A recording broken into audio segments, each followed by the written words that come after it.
जो लेकर के निकले हैं और पीडीए को इन्होंने अपनी यात्रा में शामिल किया है। ये नारा पीडीए केवल नारा नहीं है। हम अपने लोगों को बताना चाहते हैं कि जब कभी भी समाजवादियों को मौका मिलेगा, बाबा साहब भीमराव अम्बेडकर जी के दिए हुए संविधान के तहत हम लोग पीडीए के लोगों को हक, अधिकार और सम्मान दिलाने का काम करेंगे। यही पीडीए है जो एनडीए को हराएगा, यही पीडीए है जो एनडीए को हराएगा। और पीडीए का मुकाबला ये भारतीय जनता पार्टी के लोग नहीं कर सकते। इधर आपने देखा होगा देश के सभी दल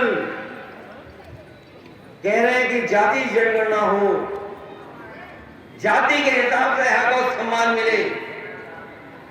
कुछ प्रदेशों में तो आरक्षण ज्यादा मिल गया है, कुछ प्रदेशों में पिछड़ों को मिल ही नहीं रहा है। और जिस तरह से बीजेपी काम कर रही है, ये ना हमें नौकरी देना चाहती है, ना रोजगार देना चाहती है, और जो कुछ हमें संविधान के तहत मिल भी रहा था उसको छीनना चाहते हैं।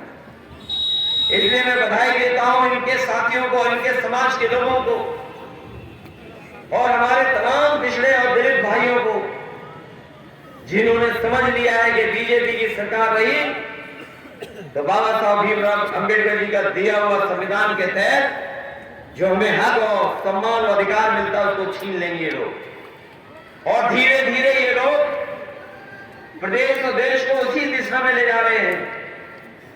कोई सोच नहीं सकता था कि बड़ी बड़ी संस्थाएं बेची जा रही हैं। आपके जितने भी बड़े बड़े, जहां पर बड़े पैमाने पर नौकरी मिल सकती थी, उन संस्थाओं को बेचने का काम कर रही सरकार। और धीरे धीरे हो सकता है स्थिति हो जाए, ये माहौल बन जाए, ऐसी परिस्थितियां कि नौकरी और रोजगार हमसे छीन लिए जाए। और सोचिए, आरक्षण से मामूली खिलवाड़ नहीं हो रही है।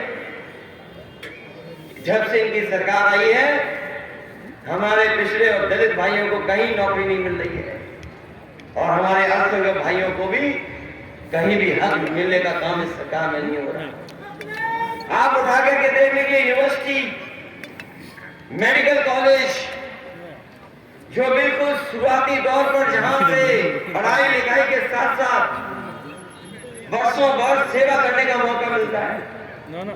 हाँ, प्रदेश की कोई यूनिवर्सिटी उठा लीजिए, वहां पर पीडीए की कोई गिनती नहीं है। पिछले दलित और अल्पसंख्यक भाई, खासकर मुसलमान भाई की कोई गिनती नहीं है। इसलिए मैं बधाई देना चाहता हूं रामदास सैनी जी को कि उन्होंने कम से कम जगाने का काम किया है। और मुझे पूरी उम्मीद है कि जिस समय जग जाएंगे, यही लोग अपने वोट के अधिकार से अपना हक और सम्मान भी छीनने का काम करेंगे।